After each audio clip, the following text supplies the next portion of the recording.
Hey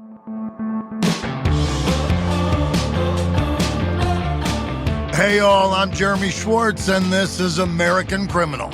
I want to welcome you back to our week of special bonus content that we've made just for you, our loyal listeners. All this week, you can tune into our feed for a different episode, including the beginning of our brand new series on one of the first real crimes of the century, Leopold and Loeb. Now, before we get to that, though, let me get to this. I'm hoping that you will do us a solid and that you'll make sure that you're following our show wherever you are getting your podcasts. And when you're there, if you could leave us a rating and a review, that would be super duper awesome. We love this show. We love making this show for you every week, but we need more people along for the ride that we can keep this train moving. So please share the show with your friends and family, okay? Anything you can do to help us out is great. We really appreciate you. And that is why we're lifting the curtain a little bit today to bring you something very, very different. You ever hear the expression, kill your darlings? Well, we have to do that every now and then on American Criminals. Storytelling can be a cutthroat game, and sometimes not every little detail makes it into the final episode. There's only so much time that we can devote to each case, and some side plots need to fall away so that we stay on track. But now, at last, through the magic of podcasting, we're bringing you all the best bits that you didn't hear the first time around. And to help me with this is our series producer and writer, the amazing, the magical Joel Callan. Joel, how are you, man? Doing well, Jeremy. How you doing? Oh, I'm great. You know me. I'm a daisy in the sunshine. So, look, you're the one who decides what makes it into these episodes, right? Yeah, that's me. And, I'm always ambitious. My storytelling eyes are a bit bigger than my stomach. And there's plenty of stuff I want to put in, but there's not always room. Like what? Give me an example. Okay, well, let's start with Sante Kimes, one of our kookier stories. Yeah, Sante Kimes. She was the woman who started her career setting fires to claim insurance money and then ended up, killing a woman for her Manhattan apartment building. Yeah, no big deal. Just a very standard story for Sante. Kid helped her out, got her son involved, liar, con woman. Yes, all of those things and plenty more. Tell me. Well, something that I wanted to start with Sante is something that I think is very easy to forget with, true crime stories is there's more than just the crime story to a lot of these people. And, in true crime, you often hear, neighbors, friends, family saying, oh my God, I can't believe this person did X, Y, Z. And I think that's because we don't often hear the stories about these people's humanity. And so something that I thought was interesting about Sante was how much of a devoted mother she was and a devoted grandmother she was. And so there's this story I loved about Sante where when her granddaughter Christina was 7, Sante bought some pumpkin seeds and brought them over to her son's house the night before Halloween. And she took Christina outside and they scattered them on the lawn. And Sante was telling her granddaughter that they're magical. And so then that night when Christina went to sleep, Sante filled the lawn with pumpkins and jack-o'-lanterns so that she'd wake up to these magical pumpkins that had appeared on the lawn after they scattered the seeds. And it was a story that, I loved that didn't fit into our podcast, but it just sort of showed me, how multifaceted this woman was. She was an evil woman in a lot of ways, but there are sides to people that we don't see all the time when we're telling these stories. It's interesting that you say that because as an actor and you're playing a villain, you try and remember that at some point in their life, this person had a teddy bear or a bicycle or had a moment where they were just a kid and then something went horribly awry. Yeah, exactly. And, everyone has their weird quirks and things as well, that sort of make them a fully rounded human. Like Sante, she bore depending on who you asked, a striking or a passing resemblance to Elizabeth Taylor, the famous actress.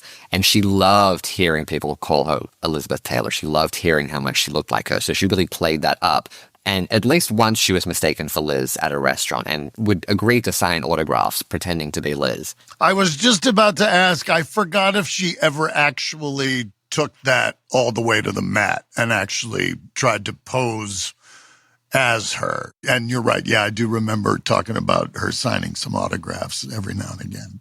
Yeah, I think people would like send her napkins at restaurants and she would sign them. Right. Yeah. That's fascinating. Yes. So, she was a weird character. But, at the same time, while we're talking about her granddaughter, Christina, there's this, the same time as her being like this loving mother and grandmother, when Christina was 12, Sante and her son, Kenny Jr., took Christina on a trip to the Bahamas. Only when they get to the airport, Kenny Jr., he's got a stun gun in his bag. And so it goes through the x-ray machine, and Kenny and Sante just book it. The stun gun is found by the security guards, and they just split, and they leave 12-year-old Christina behind at the airport to answer questions about why there's a stun gun in their bags. Because that's what you do.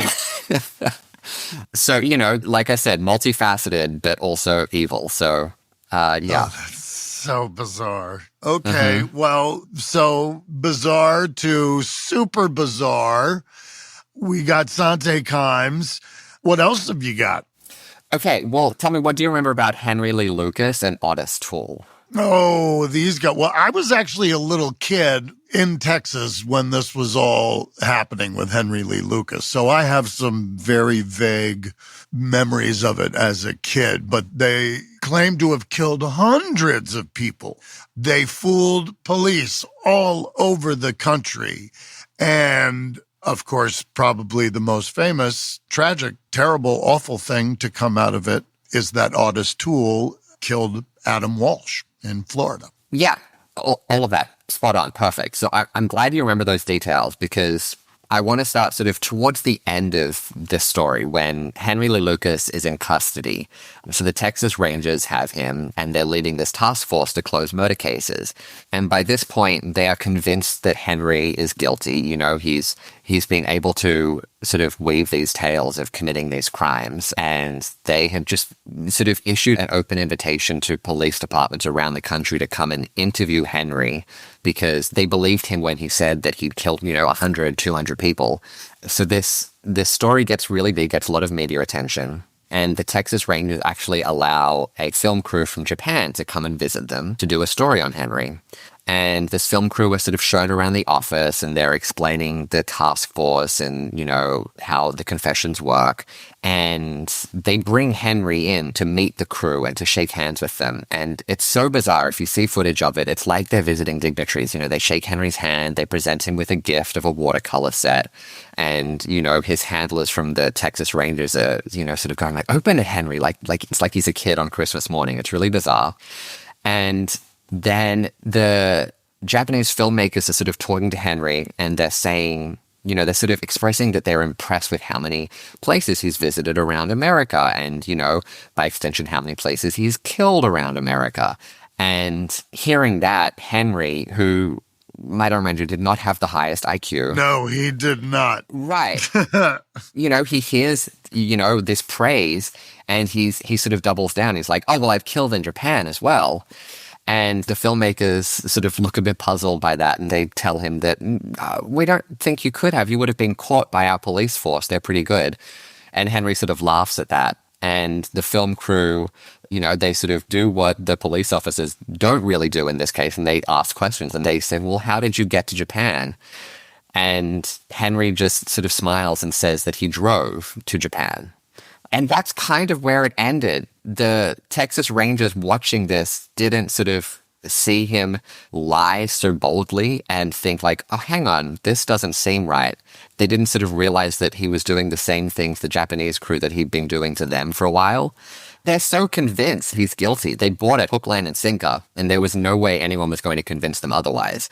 To this day, some of the people involved still believe that, all the things that Henry told them. So, there's that. But I will say this, not everyone in Texas bought it, Jeremy, because so the way Henry sort of got away with this so easily was police departments would submit albums full of pictures from their investigations to Henry ahead of time before they would come to visit him. And they sort of use the excuse of like, oh, this is to jog his memory so he can remember because he's, committed so many crimes. But basically all it did was give him a cheat sheet to create these convincing confessions because he could say, oh, yes, the bedspread was this color and, the walls were this color and I left her in this position. It gave him information about these crimes he had nothing to do with. And there was a detective in Dallas Police Department Homicide Division, Linda Irwin. She was the first woman in the Homicide Division. And so she hears about Henry and she gets permission to go and talk to him about some of their cold cases just to see what he knows. And she lets him talk and talk and talk about 10 or so murders that he says he committed in Dallas, but nothing he says matches up to any of the unsolved cases that she has on her books. So when she gets back to Dallas, she basically tells her bosses, like, no, I don't think this guy is legit. He doesn't really have anything that matches our cases, despite him telling us, these 10 stories.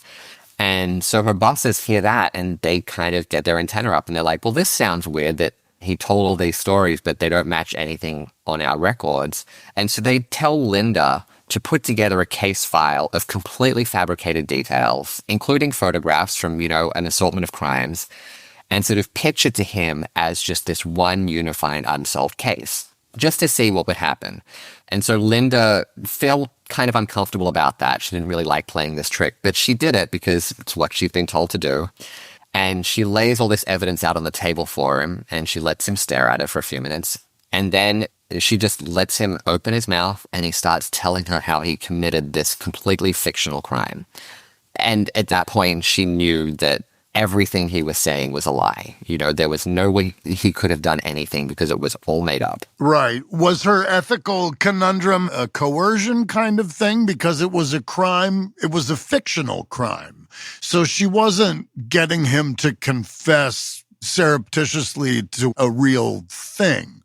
Like, did she ever discuss what it was that made her uncomfortable? I'm curious. It's just interesting. Yeah, not that I'm aware of, but if I had to guess, I would say it would be because she possibly recognized that Henry was not a terribly intelligent individual, and she might have felt guilty taking advantage of him in that way instead of making him a fool. I don't know, but... Well, you're a very compassionate person, Joel. And also, I just want to remind everybody, you just heard an Australian defend Texas. Don't forget that. The world is upside down, people. It's upside down. So talk about Rita and Kevin.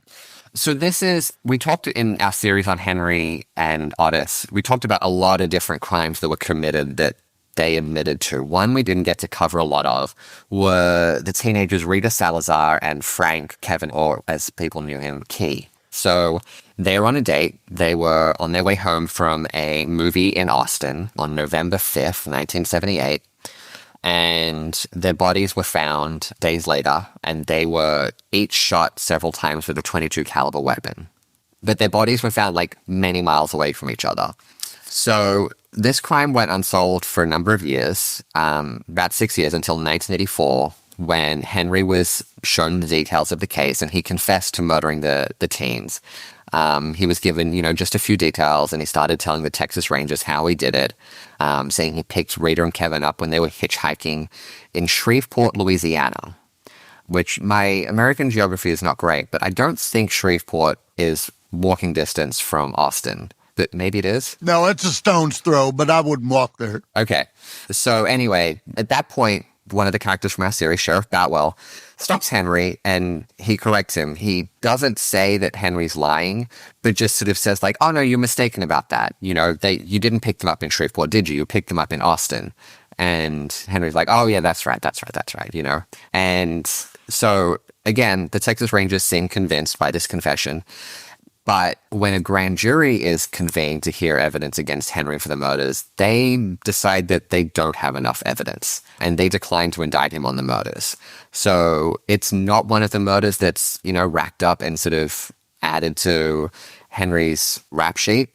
But then decades later, in 2010, so it's long after Henry's death, investigators decide to finally run DNA evidence from the murder through the combined DNA index system, which is known as CODIS, and they get a match for a gentleman whose DNA was taken after a drug driving charge years ago.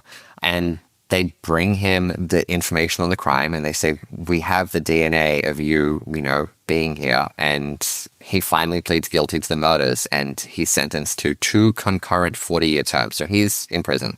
And so it's just one of those moments of, it's a happy thing that this case finally got solved that was sort of briefly entangled in Henry's story. That day always comes. You never get away with it. Exactly. You never get away with it. Yes. And so, yeah, in the years since Henry and Otis died, investigators have positively identified the actual killers in about 20 of the cases, but there are more than 200 that were tied to Henry Lee Lucas. So there's some that have been reopened, some that remain closed. So, yeah, it remains to be seen if any more get solved, but there are sort of more being reconsidered all the time. So we'll see what happens with that. Well, I hope so, because I'm not sure if people know, and we talked about it in this series, I remember this, but during this period in the 70s, Texas law enforcement was like super conviction happy, super arrest happy. They were going to put you in jail for something if you looked right for it. The TV show Dallas was not so far off from what it was really like back then. Joel, again, thank you. You are a font of information, and it's always great to have you here to sit down and talk to. You're a lot of fun. Thanks for having me, Jeremy. It's great to chat with you. Yeah, absolutely. Absolutely. And it's always a good way for me to sort of passive-aggressively work in that you still owe me $73. Anyway, yeah. Who said that? I didn't hear it.